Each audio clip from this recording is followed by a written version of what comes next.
Alors, nous allons redémarrer cet après-midi en plénière. On a un programme assez intense cet après-midi, beaucoup d'intervenants. Comme ce matin, beaucoup de richesse, je pense, dans les interventions. Donc, je vous propose de démarrer tout de suite. Donc, on devait accueillir Yves Bancelin, mais qui malheureusement ne sera pas là, mais a quand même prévu une petite communication pour nous. Et donc, à côté de moi, Raphaël Bouloudnine, qui va nous faire une présentation du travail qu'ils font ensemble. Donc, vous êtes psychiatre et vous travaillez sur Working First. Oui, bonjour à tous. J'ai la lourde tâche de ne pas vous endormir en postprandial. Moi, je suis Raphaël Bouloudnine, je suis psychiatre avec une formation en santé publique. Je travaille au sein du groupe Working First qui propose un service d'accompagnement vers et en emploi, mais aussi toute une série de dispositifs qui accompagnent au changement vers le rétablissement, que ce soit sur la pérédance, le logement, l'emploi. Et on fait aussi on fait du coaching, de l'accompagnement, des prestations de services. Je suis un peu psychiatre nomade. Je travaille un peu dans différents SAMSA pour essayer de sevrer les dispositifs médico-sociaux de psychiatres. Alors effectivement, au départ, on devait faire une présentation à deux voix avec comment nos deux parcours se sont auto-alimentés. Bon, malheureusement, il n'a pas pu venir, Yves Bancelin, donc il a quand même tenu à être présent en vidéo, donc on va vous montrer une courte vidéo. Mais juste en préambule, je suis super content moi j'ai découvert le rétablissement dans le milieu des années 2000, et si on m'avait dit que 15 ans après on en serait là, j'aurais signé tout de suite. Donc merci Santé Mentale France, et merci à tous surtout d'être là et d'y croire et de continuer un peu tout ce qui a été mis en place par les pionniers. Donc voilà, Yves va vous présenter très rapidement son parcours, aussi comment il a, à travers son travail en tant que directeur d'une plateforme de pérédance, essayé de mettre en place les principes du rétablissement au niveau organisationnel. Et moi, je ferai du coup un témoignage de mon parcours de psychiatre, et j'essaierai aussi d'en tirer quelques conséquences quelques conclusions sur comment on peut essayer de transformer les organisations, en tout cas les amener à travailler autour du rétablissement. Donc on peut lancer la vidéo si vous le souhaitez. Bonjour à toutes, bonjour à tous, j'espère que vous allez bien. Je vous remercie pour cette invitation. Merci de nous donner l'occasion de partager ce qui fait notre pratique depuis quelques années. Je regrette évidemment de ne pas être avec vous au Palais Beaumont, qui a l'air magnifique. J'ai regardé quelques photos sur Internet. Malheureusement, mon train de dimanche matin a été annulé à cause des grèves. Le suivant était complet et celui de ce matin ne me permettait pas d'arriver à l'heure. Par ailleurs, j'ai regardé s'il y avait des trajets Blablacar, Marseille-Pau, mais malheureusement, il n'y avait rien. Et tout ça pour vous dire que j'aurais préféré être avec vous aujourd'hui et puis profiter des interventions sur les différents sujets du programme. Je me présente, Yves Bancelin, médiateur de santé depuis 2012, cofondateur du Working First, un programme auquel je suis particulièrement attaché, sur lequel j'ai énormément appris, qui m'a ouvert des nouvelles perspectives sur la pratique de la médiation de pair. L'idée étant de proposer un accompagnement vers et dans l'emploi à des personnes qui vivent avec des troubles psy sévères en milieu ordinaire de travail. Et puis enfin, depuis 2019, j'occupe des fonctions de direction sur la plateforme de médiateur PACA. Autant vous dire que le thème « Repenser les institutions à l'heure du rétablissement » m'a bien parlé. Donc, j'interviens avec Raphaël aujourd'hui et on a finalement opté pour une intervention mixte vidéo présentielle. En introduction de cette intervention, je vous propose de vous partager ma première rencontre avec le rétablissement. J'ai 19 ans, on est en 2002. Je suis mis à pied du lycée Forestier dans lequel je passe le bac. Le directeur du lycée me demande un mardi matin de quitter les lieux et de prendre mes affaires avec moi. Et donc j'arrive chez moi, je suis seul parce que la situation familiale est un peu compliquée. Je fais le point sur les 2 dernières années de ma vie, mes derniers échanges avec l'infirmière du lycée. Je prends un Lexomil, je bois 2 grosses chopes de Ricard, j'attrape le bottin téléphonique, je feuillette les pages jaunes et je contacte une clinique psy spécialisée en addicto pour demander une hospitalisation. C'est la première rencontre, c'est celle-là. La deuxième est plus formelle. Elle fait suite à ma rencontre avec le MPP Mars, qui me propose, après une candidature spontanée, de répondre à une offre d'emploi dans laquelle, pour la première fois, je vois écrit le terme rétablissement. Et c'est la révélation. Je me dis que l'offre a été faite pour moi et que je me vois bien médiateur et utiliser mon histoire, mon parcours pour essayer d'en faire quelque chose et d'aider les autres. Ma rencontre avec Raphaël, elle se fait l'année suivante en réhabilitation psychosociale dans une équipe que j'adore, que j'ai adorée, celle du professeur Lançon à Marseille, avec laquelle j'ai tout appris, avec laquelle j'ai étoffé et consolidé ma pratique de médiateur pendant 9 ans. À l'époque, en 2013, on fait déjà pas mal de choses, notamment en éducation, sur des programmes d'éducation thérapeutique. On fait de la gestion du stress, prax, des activités de loisirs, de la remédiation. On propose des activités sportives, des groupes d'estime de soi, bref, tout un tas de choses assez intéressantes quand on rentre en réhabilitation psychosociale. On a une équipe pluridisciplinaire, mais pas de médecin. Et Raphaël arrive un vendredi en staff et il se présente de façon très simple. Il nous dit qu'il est là pour découvrir ce que l'on fait, éventuellement apporter quelques compétences supplémentaires. Et donc le stab se termine, il me demande si on peut discuter 5 minutes et il me demande de venir sur les groupes que j'animais à l'époque. Alors évidemment, je lui dis qu'il est le bienvenu. La semaine suivante, il vient d'ailleurs assister au groupe sport que j'animais chaque semaine à l'hôpital. Et puis il m'encourage dans mes démarches, il m'a rapidement proposé de rencontrer l'équipe du Chez Soi d'abord, de parler de ce qu'on faisait avec les médiateurs, dans une dynamique d'ouverture, de coopération avec le réseau. Donc évidemment, moi ça m'a tout de suite parlé et puis on a commencé à travailler ensemble, hein, et la rencontre a bien fonctionné. À plusieurs niveaux, cette rencontre a été enrichissante, mais je dirais que parmi les choses qui ont fait que ça a matché, peut-être la façon qu'il a, Raphaël, d'aborder les gens et de se mettre au même niveau que ses interlocuteurs, on partageait ça. Le fait qu'il sait demander du soutien et s'appuyer sur les compétences des autres, ça, c'est quelque chose que j'ai beaucoup apprécié et que j'ai appris parce que je me suis pas mal débrouillé seul dans ma vie et ça n'a pas été toujours simple pour moi de demander de l'aide. Et puis la légitimité que j'ai trouvée à son contact en étant médiateur, lui psychiatre, il y avait des choses vraiment intéressantes à partager.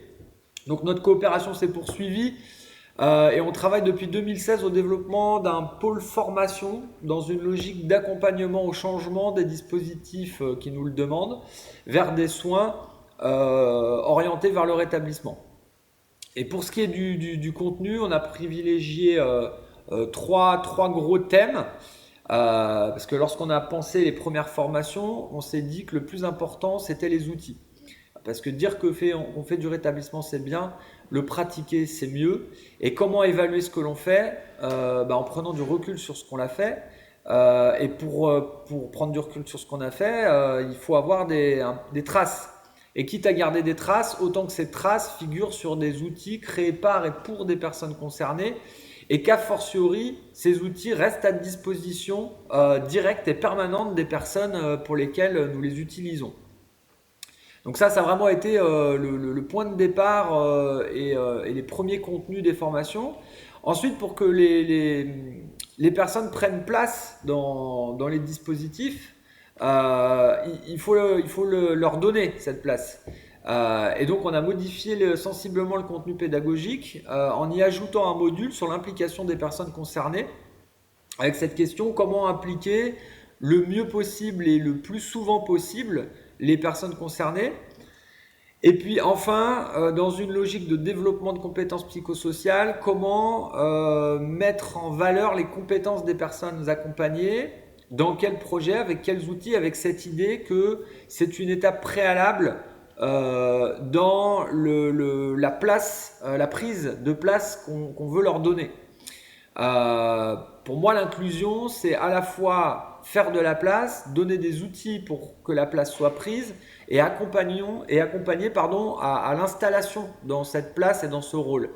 Et une fois que les gens sont installés, il s'agit de les former pour que la place évolue et que un développement puisse avoir lieu. C'est ce qu'on essaye de faire avec des dispositifs comme la plateforme EsperPro, le Working, le WFX et tant d'autres. Depuis quelques années, l'évolution et la transformation des réseaux est considérable de mon point de vue. D'ailleurs, les travaux du PTSM, bien qu'ils aient laissé une amertume dans ce qu'ils n'ont pas toujours donné réponse aux besoins du moment, ont tout de même réuni des acteurs qui jusqu'ici n'avaient eu que peu d'occasions de se rencontrer, de travailler ensemble. Le sanitaire, le médico-social, le service public, des dispositifs privés, des établissements privés, le personnel de santé, les personnes accompagnées, les utilisateurs du réseau. Et je pense que c'est dans cette direction qu'on trouvera des réponses. En tout cas, pour ma part, c'est comme ça que j'imagine mon travail dans les années qui viennent. Et puis, de fait, en développant la plateforme et en essayant de l'inscrire dans différents projets, je réalise chaque jour qui passe à quel point l'inscription dans un réseau, le partage d'outils, la transmission des informations, de faciliter des passerelles, d'étayer la transition entre les unités d'hospitalisation et les unités de soins ambulatoires est absolument fondamentale. D'ailleurs, à cet endroit-là, les médiateurs ont un rôle qui parfois peut être privilégié. Et voilà, j'espère que c'est dans cette direction-là qu'on ira dans les années qui viennent. Ça fait 9 minutes que je parle, j'espère que j'ai pas pris trop de place. Je vais vous laisser avec Raphaël. Je vous souhaite une bonne fin de journée, une bonne fin de colloque, et puis j'espère vous croiser très bientôt. Merci, au revoir.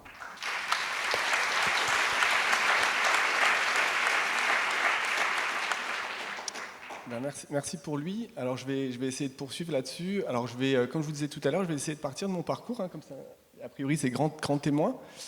Mon parcours de psychiatre, et puis après je vais essayer de voir à travers les 5 principes du rétablissement comment ça a pu nourrir aussi ma réflexion sur les organisations et essayer de conclure sur quelques perspectives. Alors moi j'ai commencé la médecine en fin des années 90, je voulais être chirurgien, j'ai mal viré au dernier moment, je suis devenu psychiatre. J'arrive dans l'année 2000, il faut imaginer le contexte, la fin un peu de l'âge d'or de la politique de secteur, d'un politique institutionnel, enfin tous les infirmiers qui disaient c'était mieux avant, c'était génial, non, c'est vraiment la galère, on n'a rien. Bon, ça n'a pas marché pour plein de raisons, hein, la non-séparation des budgets, c'est resté très médico-centré. Donc ça c'était première source de déception, je me suis dit merde, j'ai raté le bon train. Et deuxième source, c'est la fin de la décennie du neurologie, quoi, du cerveau. On a imaginé qu'on allait avoir une pilule pour chaque maladie, ou plutôt la pilule qui soigne toutes les maladies, où ils ont essayé, ça n'a pas complètement marché. Donc voilà, dans ce contexte-là, un petit peu la déprime qui arrive, j'ai de la chance, je découvre l'anthropologie médicale, qui permet de voir la médecine plus comme quelque chose de forcément objectif, mais comme comme très empreint de la culture et de la société. Du coup, ça m'a donné une vraie compréhension d'aussi où en était la psychiatrie. Ensuite, j'ai eu la chance de découvrir la systémie. Alors, bien évidemment, pour comprendre un peu le trouble en tant que fonction dans un système, mais aussi pour commencer à me dire, tiens, peut-être que finalement, si on travaille sur le système, ça va peut-être aider aussi les personnes. Comme on avait du mal à travailler directement avec les personnes par moment. Ensuite, la grande découverte de la mobilité. J'ai eu la chance de travailler dans un groupe ERIC qui faisait des prises en charge à domicile. Et là, génial, parce qu'on a découvert un changement de posture. Le psychiatre qui se déplace, on se retrouve en position d'étonnement. C'est pas toujours évident d'être chez les personnes. Enfin, en tout cas, on a moins maîtrise sur tout ce qui nous environne. Et puis, on est un peu obligé de reconnaître les compétences des personnes qui nous entourent, parce que de toute façon, quand on part, ils restent ensemble. Donc, tant qu'à faire, il faudrait penser qu'ils sont compétentes. Et puis surtout de comprendre comment ils vivent les gens en fait, concrètement. Ensuite, j'ai une petite expérience en psychiatrie précarité. Et là, quand j'ai vu première ordonnance d'une personne qu'on accompagnait à la rue avec infirmier à domicile, j'ai commencé à me dire, là, il y a un petit souci. En fait, il faut quand même peut-être prendre en considération autre chose que la santé quand on soigne les gens.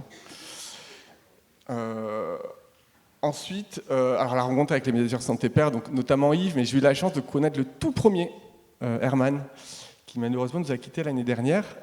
Donc c'était pas des médiateurs santé-père à l'époque, c'était des peer workers. On les l'appeler comme ça. Et voilà, donc à ce contact-là, moi, clairement, c'est ce qui a fait basculer ma façon de travailler. La notion d'espoir, j'ai beaucoup travaillé avec Yves, comme il a pu vous le dire, la notion d'espoir, la notion de... Il lâche jamais rien, il y croit, il re-questionne les questions de posture professionnelle. Parce que, au moment où il fait des choses un peu hors clou, moi je dis, mais ça, c'est pas très professionnel. Il me dit, oui, moi je suis superbe. Bon, bref, il y a plein de choses qui m'ont un peu... J'avais toutes mes certitudes qui ont un petit peu volé en éclats. Comme il a dit, travailler avec des outils. Voilà, c'est qu'en fait, c'est des outils, surtout les outils du rétablissement, c'est des outils faits par les personnes concernées, patati patata. Et aussi la possibilité de parler de son propre vécu.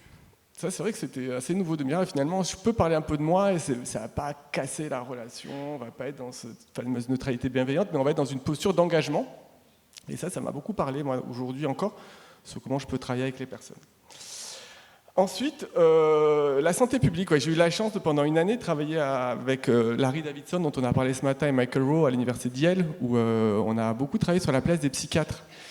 Dans un moment démographique assez délicat, où on se dit finalement la place du psychiatre, elle est peut-être plus dans un rôle d'advocate, de plaidoyer, faire du plaidoyer pour les personnes, que être dans une première ligne et de vraiment d'aider en fait, à la mise en place de nouvelles façons de travailler, et notamment peut-être le rétablissement. Donc c'est comment en fait finalement, je me sentis beaucoup plus à ma place dans des questions de santé publique que de terrain. Moi j'ai toujours gardé les deux parce que je pense que c'est important qu'ils se nourrissent. Et enfin, le Chez Soi d'abord et le Working First, qui était un peu pour moi la consécration, les services orientés rétablissement qui remplissent un peu tout ce qu'on souhaite pour les personnes. Donc ça, c'est pour ma petite expérience. Et donc j'ai travaillé dans le service de réhabilitation, Chez Soi d'abord, Working First, le WFX, comme je vous l'ai dit. Et le WFX, donc on a formé beaucoup de personnes. Je crois que depuis qu'on existe, on a formé plus de 3000 personnes. Mais on se questionne beaucoup sur notre impact, en fait, parce que oui, on passe des bons moments avec les personnes, mais est-ce que ça change vraiment ? Et c'est là où on a commencé, comme il disait Yves, à essayer de réfléchir à comment on pourrait aider au changement plus organisationnel. Alors là, moi, je vais pas rentrer dans le débat qui est très intéressant, organisation versus institution. En fait, moi, quand je parle d'organisation, institution, je parle d'organisation, c'est comment on est tous ensemble réunis pour travailler autour d'un but commun. Et la question qu'on a toujours en tête, c'est comment en fait, l'organisation va rester au service du rétablissement et pas l'inverse, en fait, parce qu'on le voit, et ça c'est complètement humain, que les institutions, au bout d'un moment, elles fonctionnent pour elles-mêmes. On l'a vu pour la psychiatrie, on le voit dans notre modèle démocratique aujourd'hui. En fait, il faut que ça se renouvelle, ça c'est la base. Je voulais aussi vous dire que pour essayer d'illustrer ça, je me suis vachement inspiré de Frédéric Laloux, peut-être certains connaissent, sur les organisations, et essayer de voir comment les organisations opales, qui mettent en avant l'autonomie, la responsabilité partagée, la prise de décision collaborative, c'est vraiment un type d'organisation qui peut permettre de promouvoir le rétablissement. Je souhaite là essayer, à travers les 5 principes que peut-être certains connaissent, après je sais qu'il y a différents noms, mais en tout cas nous on utilise beaucoup les principes ESPER, espoir, soutien, plaidoyer, empowerment, responsabilisation. Et j'ai essayé de voir sur ces 5 principes comment, en fait, à travers l'expérience que je vous ai décrite au préalablement, comment en fait c'est venu, comment ces principes sont venus nourrir les pratiques et l'institution ou l'organisation.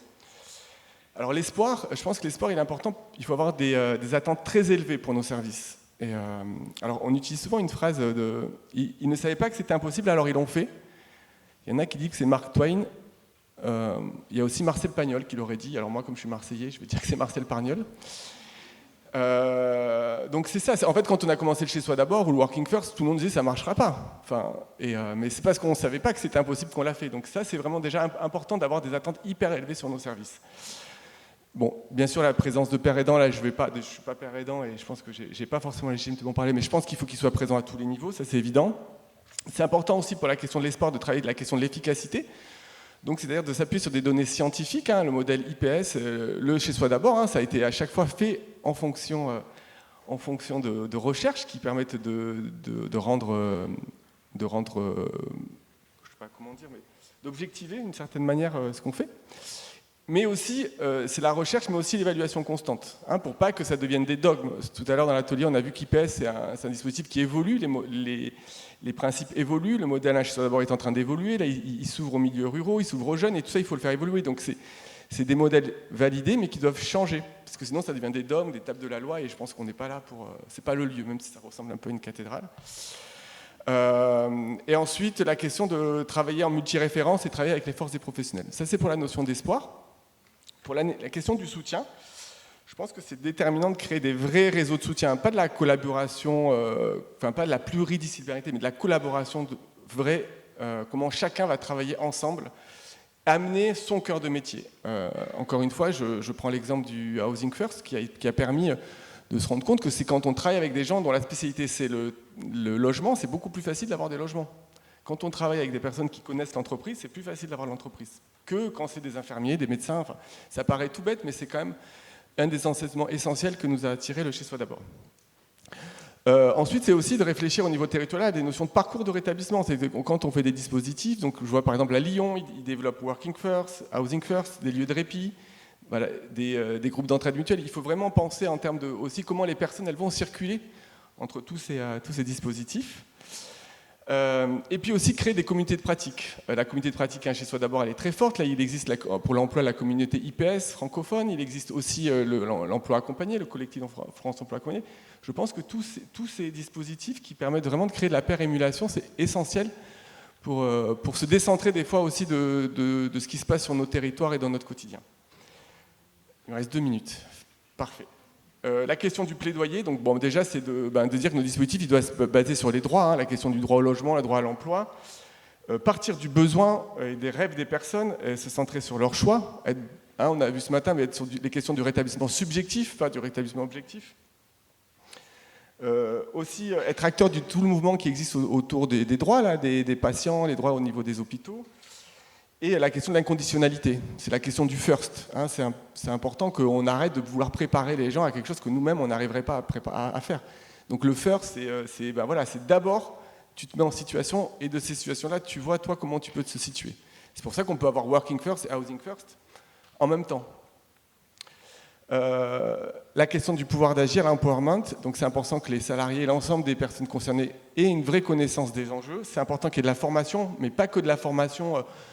transmission de savoir, nous quand on pense à la formation au sein du WFX, c'est vraiment du partage d'expérience. On essaye de créer des expériences pour que les gens c'est de ça dont ils se souviennent. C'est pas forcément de souvenir des différents stades dans le rétablissement, ça. Je sais pas si déjà ça se trouve par ailleurs, et c'est pas ça en fait qui fait le rétablissement à mon sens.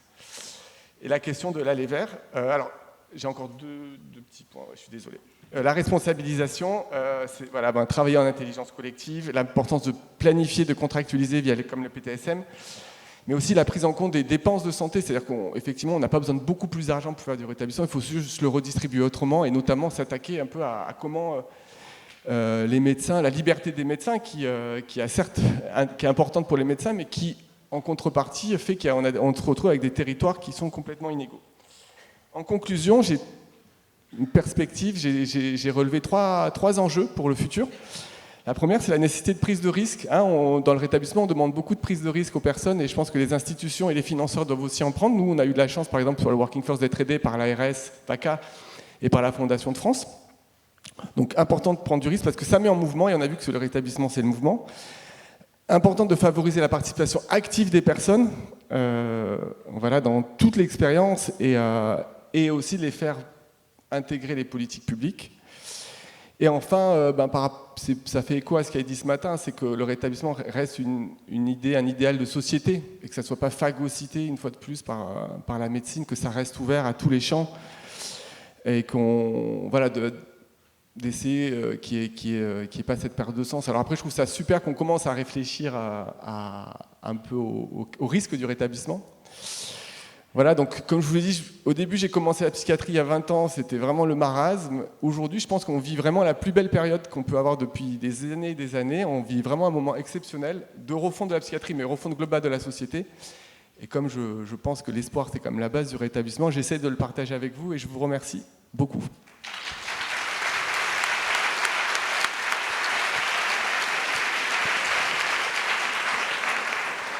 Merci infiniment, Raphaël.